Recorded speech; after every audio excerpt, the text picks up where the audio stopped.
So me and the kids went outside today, just a little bit ago here, to check the goat's hay situation, and when we arrived at the goat pen, we found Ash on his side. He looked dead. He was almost completely unresponsive until we started to move him around, and I quickly realized that he had hypothermia. So we wrapped him up in a blanket and we brought him inside. I've got him under 2 towels that I had put in the dryer. He's up against Lewis for body heat, and then he's under another blanket, and I am blow drying him on low every couple of minutes. Try to get his body temp back up slowly. And he's also had some molasses with a little bit of cayenne pepper, which I was told by the woman who sold us Ash will help raise his core temperature. I know. Boy. Good job, bud. Good boy. So now, he's licking his lips. Now it's the waiting game. He's starting to perk back up and come to life. He wasn't making any noises. He was not wanting to lick his lips when we put the molasses in his mouth. And so he's starting to show some signs of life again.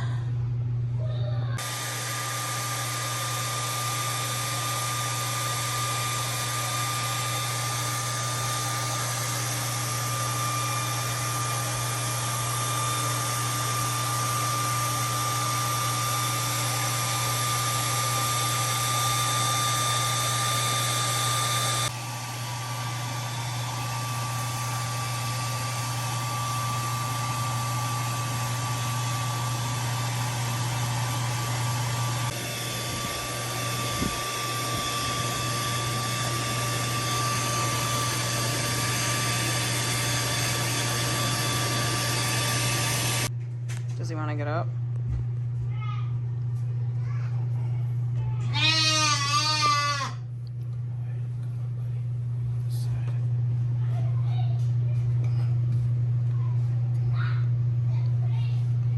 So right now Lewis is trying to get him on his belly to sleep because side laying is not good for goats.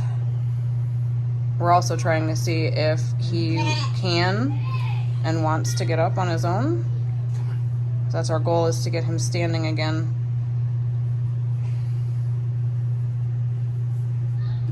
He doesn't want to stand? He can barely move his front legs. Alright, I'll try again later.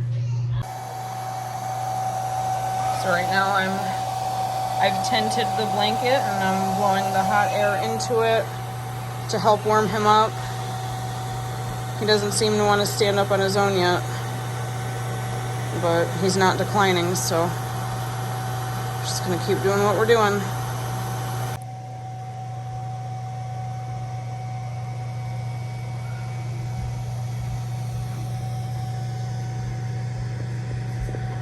How you doing, bud?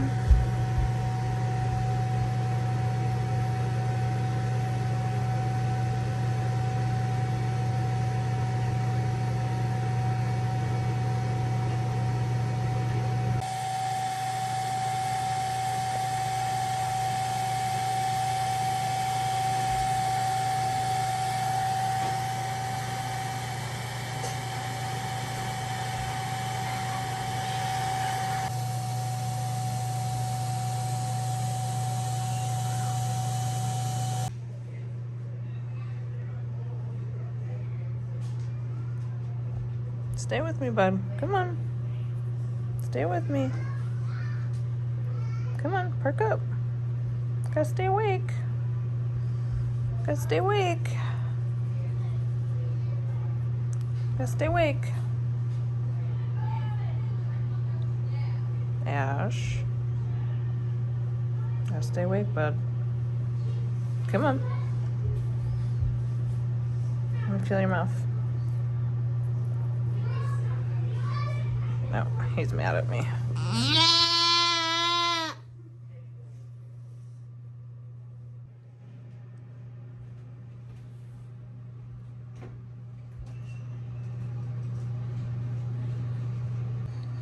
Well, we thought we were losing him, but his breathing is normal and he's not passing, so doing a little research. I think he is dehydrated, which is part of hypothermia. After you get their core temp back up, you're supposed to start hydrating them, and so that's what we've started to do. We have a little bit of molasses water that we're dropping into him and switching on and off with regular water. We don't know his fate yet, but we still have hope. Hang in there, bud.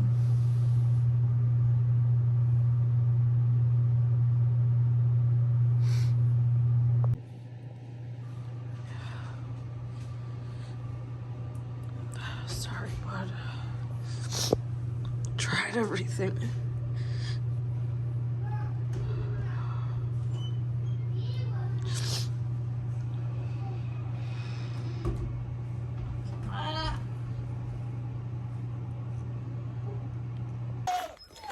Well, last night was pretty rough. Yesterday when I came out to check on the goats and give them more hay, I found Ash right over there where Aspen is, laying on the ground on his side with his legs kicked out. I thought he was dead. I ran over to him and scooped him up, and he was still alive, but he couldn't get up. He wasn't able to stand up at all. We rushed him in the house and wrapped him in a blanket. He was freezing. I felt inside of his mouth, and it was ice cold. Which is a sign that for a goat that their body temperature is too low. So we assumed all night that it was hypothermia, and we treated him for hypothermia. But as the night progressed and I did more research and I was talking to Ingrid, the woman who we get our goats from, it was very clear to me that Ash had pneumonia. As the night progressed and as we tried to save his life, he got worse and worse. As you can see, my eyes from crying are like puffy pillows. I don't think I've cried that much in a long time. Ash was suffering. I read what pneumonia in goats looks like, and as their kidneys start to shut down, their lungs fill with fluid, and he was gurgling for air. So Lewis had to make a very, very tough decision to humanely put him down. And if you know our family at all, we don't eat meat, we don't harvest any animals, and so having to take one of our babies out because it was the right thing to do was the hardest thing. It was a very, very rough and emotional night, but Ash is out of his misery and at peace now, and yeah, her baby's gone. Afternoon, guys. Hi, pretty mama. You say hello to the people. Hi, Junie. Pretty girls. What's up, bud? How you doing? So today marks 1 week since Ash passed away, and hard to believe a week passed already. So we still have their 3 cages set up over there, but we have switched Juniper and Aspen together in a cage so that Aspen didn't have to be alone. I was most worried about him because Ash was his brother, and they've been together since they were babies. And then when we got them from Ingrid, we started locking them in cages at night, and so they've shared a cage for a year. So I was worried about his mental health with Ash's passing, but so far so good. Right, bud? We're doing good? Juniper's an attention hog. What? I gave you hay and feed and fresh water. So that's that update. We're kind of just learning to cope. Still pretty sad. It's the reason that you're seeing this video so late. It's been rough for me. Thinking about editing this video has been tough. And wasn't something I wanted to do.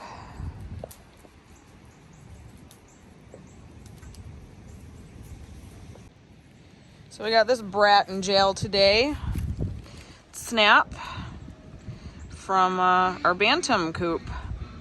Caught him fighting with Jack yesterday, our other old English bantam, and thankfully I saw it when I did because Snap is significantly bigger than Jack and was tearing him to shreds. So Jack has a comb that is ripped now and is healing, and I had to remove Snap because when I let him out of the coop today, he decided he wanted to attack all the girls as well, and we won't stand for that.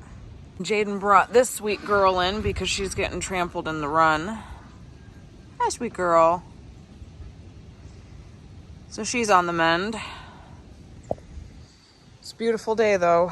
65 degrees. Everyone's outside playing. Hey, bud. Hi. Having fun? Yeah. So I'm gonna go over and check the garden and show you guys our midwinter garlic that's growing. Hi, bud. Hi. What you doing? Playing. Having fun? Nice and warm, huh?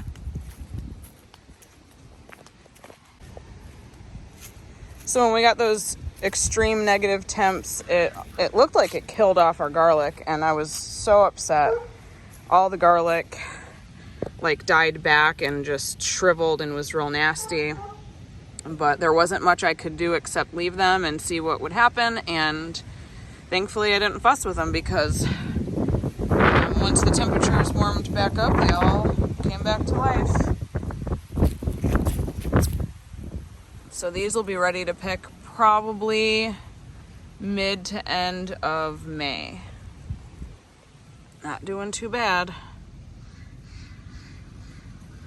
All right, so today I decided to finally cook up this pumpkin that I have been saving for a few months now. And so I baked it at 350 for about 50 minutes and I allowed it to cool. And then I went ahead and I peeled the flesh out of the skin and got as many seeds as I could. This is actually only from 1/4 of this pumpkin. The pumpkin was huge.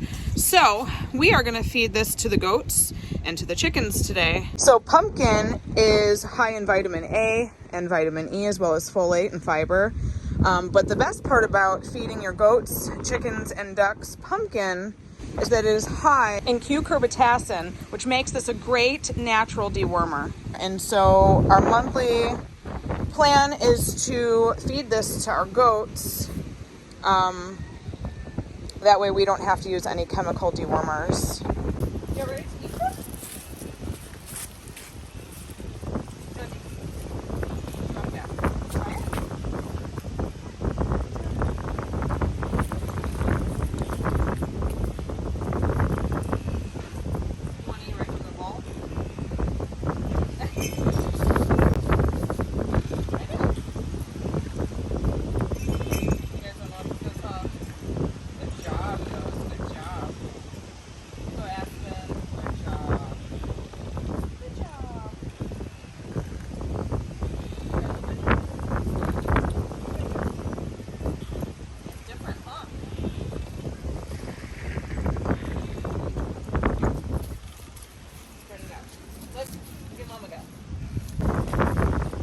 You're a little iffy at first, but Josie was the first to be brave.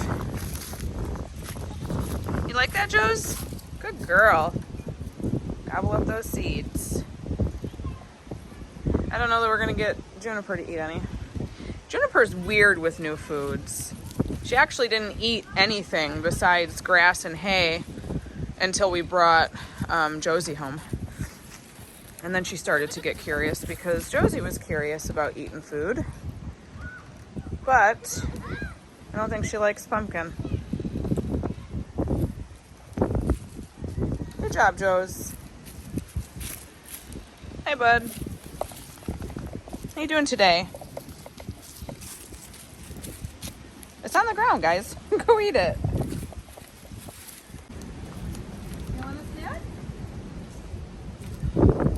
Mama got.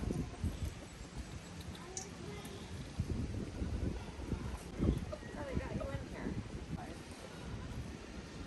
Good girl.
least we know they love peanuts.